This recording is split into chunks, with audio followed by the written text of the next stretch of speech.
Welcome to this deep dive. We are cutting through the noise today to deliver the critical financial intelligence you need on one of the biggest names in global travel. That's right. We're zeroing in on Trip.com Group, ticker TCOM, and specifically their Q3 2025 earnings call. It just wrapped up after the U.S. market close on November 17th. And to get real value from this call, we really need to figure out what was driving these massive numbers and, maybe more importantly, why the market reacted with, well, surprising caution. Yeah. Our mission is to quickly unpack the operational momentum, the strategic pivots, and crucially, understand the quality of the profit that they delivered. And when you look at the headline figures, the immediate reaction is just disbelief. The non-GAAP EPS came in at a staggering US $3.87 per share. Wow. That just demolished the Wall Street consensus, which was sitting way lower at $15. What is that, a 236% surprise beat? Approximately, yeah. A 236% beat on the bottom line. It's huge. But a beat that big, almost unprecedented, yet the market seemed to just shrug it off. The top line was more tempered, right? Much more. Net revenue delivered RMB 18.3 billion, so roughly US $2.6 billion. That's a 16% year-over-year increase. And only about a 1.4% beat over consensus. So pretty modest beat there. And that split reaction, the colossal EPS beat versus that modest revenue beat, I mean, that tells you the whole story of the investor skepticism here. Exactly.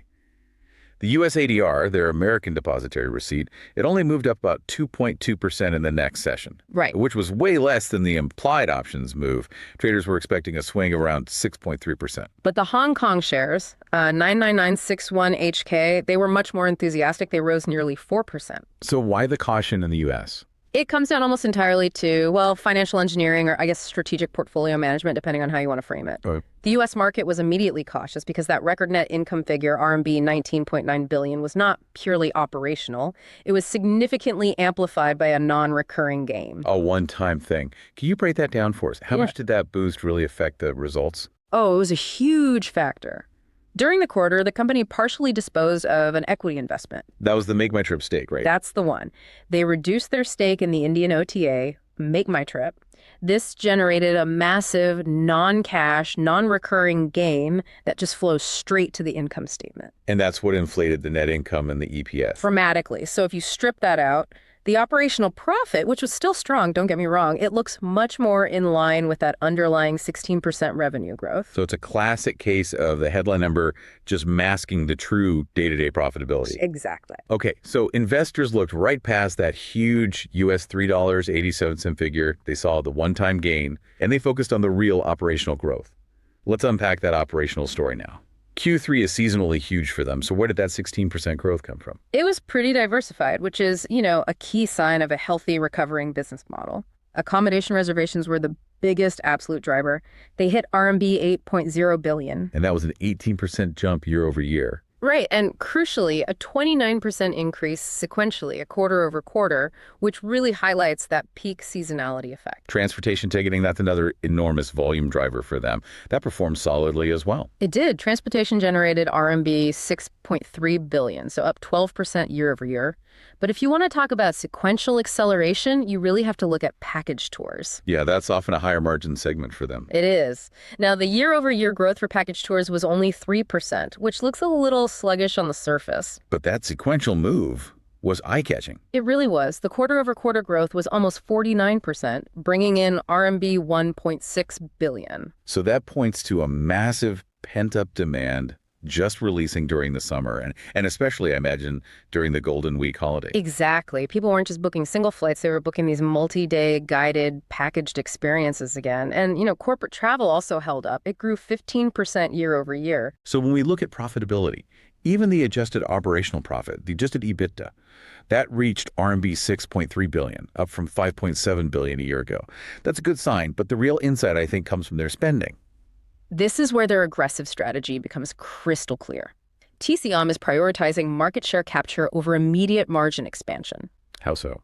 Sales and marketing expenses jumped 24% year over year, and product development expenses were up 12% year over year. Wait, so their investment pace is actually exceeding their revenue growth rate of 16%. Why should we see that as a positive and not, a sign of diminishing returns? That's the critical question, right? Are they just sacrificing profit to boost the top line? Yeah. But management effectively signaled that they are willing to take a short-term margin hit because they see massive long-term ROI in two specific areas: international expansion and AI integration. That 24% S&M spend is aimed directly at acquiring customers in new cross-border markets where they're currently under-indexed. And this pace of investment, it only makes sense if management is deeply confident these new customers will eventually monetize at high margins. So they're basically subsidizing their entry into these markets now. Pretty much. And they certainly have the resources to do it. Their balance sheet is ridiculously strong. Cash equivalents, short-term holdings, it all totals RMB 107.7 billion. That's about US $15.1 billion. Yeah. That kind of dry powder means they don't have to worry about immediate profitability. They can execute this aggressive long-term market capture strategy. That immense liquidity, it provides massive optionality. And it's a perfect bridge to their strategic pillars, which I know management spent a lot of time on during the call. They really did. AI innovation and cross-border expansion. Let's start with AI. It seems to be central to their whole efficiency story.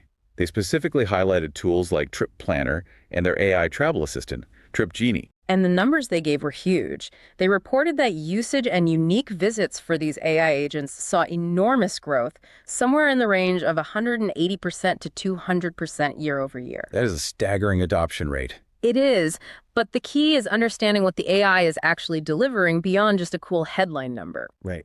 And management repeatedly credited AI with tangibly improving the user experience, which in turn leads to higher conversion rates. For example, AI is handling customer service solutions better. It's streamlining content generation for their hotel partners. It's cutting down on human labor costs. And the international reach of this AI is a huge point, too. Absolutely. TripGenie is now being deployed across over 200 countries. This shows they aren't just building AI for their core domestic user base, they are scaling these tools to support global users. Which is essential for that next strategic pillar: cross-border momentum. And this is where the revenue growth story really gets its fuel. The cross-border momentum is just undeniable. International OTA bookings grew approximately 60% year over year. And the recovery in outbound travel from their home market is robust. They said outbound flights and hotels are now at about 140% of 2019 levels. And you can't forget the inbound side. Inbound travel bookings into their key markets surged by over 100% year over year. And that's being helped by friendlier visa policies. That's a huge factor. That and specific product initiatives like their Taste of China program, which is a real differentiator for international visitors. I found this specific traveler trend they noted during Golden Week really insightful. They called it the 3 Ls. The 3 Ls, yes. Long stay, long distance, and long tail destinations. That is extremely significant for margins, isn't it? It is. The 3 Ls suggest travelers aren't just taking these short, cheap hops to neighboring cities. They're spending more time and more money seeking deeper, more complex experiences in less traveled areas. So longer stays, longer distances. That means a higher average transaction value. And more complex itineraries, which plays right into TCM's strength as an end-to-end service provider. It increases their overall take rate. So if we connect this to the bigger picture, it really speaks to a clear strategy of diversification. They highlighted the old Friends Club affluent seniors, who showed over 70% growth in both GMV and membership. And this old Friends Club is highly lucrative. Management estimated that this group has a spending power roughly 3 times that of younger travelers, high-quality consumption. And then on the flip side, they're capturing the younger segment through partnerships with live entertainment companies, driving triple-digit revenue growth through, concert and festival travel packages. It's a true ecosystem strategy. They're monetizing every demographic and interest group, from the high-spending retiree to the concert enthusiast. Okay, so let's look forward a bit. Management addressed some key market dynamics during the Q&A. What about pricing? On pricing, they noted that hotel and air ticket price declines narrowed to the low single digits in Q3. But domestically, they did acknowledge that capacity growth continues to put pressure on hotel pricing. That's a clear headwind. They were also asked specifically about geopolitical tension, right? I mean, given the sensitivity of travel between major countries like China and Japan, that's a real operational risk. It is. And their response was measured, maybe a bit optimistic. They said they hadn't seen a major financial impact yet.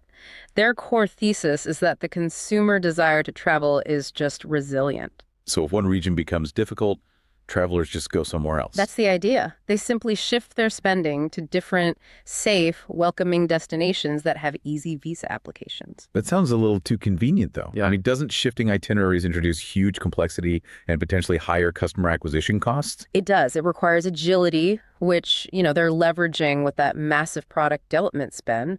It's an implicit confirmation that their platform has to be extremely versatile. Able to instantly reroute demand. Instantly. From one region to Southeast Asia or Europe if a specific route becomes politically unviable.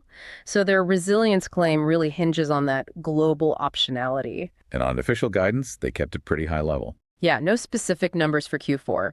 Just reiterating expectations for continued strong cross-border demand and international expansion, particularly in Asia Pacific. Okay, so let's put these results into investor context. The narrative for TCOM is definitely shifting. Absolutely. They're strategically pruning their portfolio. We saw that with the MakeMyTrip disposal, and focusing capital only on the highest growth initiatives, AI and global expansion. And when you look at their performance versus the industry, TCOM has just significantly outpaced its peers. Over the last 3 months, TCOM delivered a 15.1% total return. And you contrast that with the travel tech ETF Away, which is down 3.6% over the same period. That is the definition of decoupling. It is. TCM is evolving from just a domestic online travel agency to a global AI-powered travel ecosystem. They're aiming to monetize end-to-end experiences, not just standard bookings. This decoupling is the most important takeaway for investors. But let's reiterate, the key risks management did acknowledge. That capacity-driven domestic hotel price pressure, that's still a headwind. A clear one, yeah. It could impact domestic margins. And geopolitical uncertainty, while they're managing it, it always remains a systemic threat. Right. And now we reach the segment where we throw out an outrageous but plausible pitch, always remembering to state very clearly, this is not financial advice. We are simply discussing potential market dynamics for educational purposes. Exactly. So what's the rationale? The rationale is based entirely on the mispricing after the earnings call. You have a strong underlying operational beat, you have staggering triple-digit AI adoption, and the stock's proven ability to decouple from its peers. Right, outperforming that Away ETF significantly. And yet the US ADR only moved 2.2%. It suggests an asymmetric opportunity. That slight negative dip right after the release was clearly an overreaction to the non-recurring gain. It just overlooked the powerful operational fundamentals. So if the operational story is that strong, how do we structure a trade around this idea of TCOM continuing to decouple? The outrageous but plausible pitch is what we're calling the global travel decoupling trade. We propose a paired trade. You would short the US-listed travel tech ETF, Away, and use the proceeds to purchase TCOM ADRs. A paired trade against the general travel sector. Tell us the full thesis behind that conviction. The thesis is simple. TCOM's unique advantages, its dominance in the high-growth Asia-Pacific cross-border market, fortified by its proprietary AI tools like TripGenie, and that massive RMB 107.7 billion cash war chest, will allow it to keep capturing market share and dramatically outperform the general travel tech basket. And that general basket, represented by Away, is still dealing with other problems. Exactly. It's still hampered by slower recovery issues, higher inflation sensitivity, and much more intense competition in mature Western markets. Yeah. TCOM's aggressive investment strategy means it can capture market share precisely when its peers might be forced to conserve cash. So it's insulated from the malaise affecting the broader EPF. That's a bold idea that hinges entirely on that high-margin, cross-border AI-fueled narrative dominating any domestic headwinds. It absolutely does. Okay, let's wrap up this deep dive. The core takeaway from Q3 2025 is clear. TCOM delivered massive headline profitability, but a huge piece of that was driven by a financial portfolio disposal. Right, but the underlying operational story is robust and it's accelerating. It's driven by that huge 60% growth in international OTA bookings and the staggering 180% to 200% growth in AI adoption. And we have to say it one more time. We must. We must reiterate that everything we just discussed in the previous segment regarding market positioning is strictly for informational discussion. This is not financial advice. So our final provocative thought for you to consider is this. Management credited AI agents like TripGenie with massive user growth and better conversion metrics. What stands out is whether this growth signals the permanent shift of travel planning for all of us, from traditional search boxes and list views to fully conversational AI-driven agents. Is that what's next? And if that shift accelerates, it will fundamentally alter the marketing spend and the operational economics of the entire sector. Indeed. We appreciate you joining us for this in-depth discussion. Keep learning, keep questioning, and we'll catch you on the next deep dive.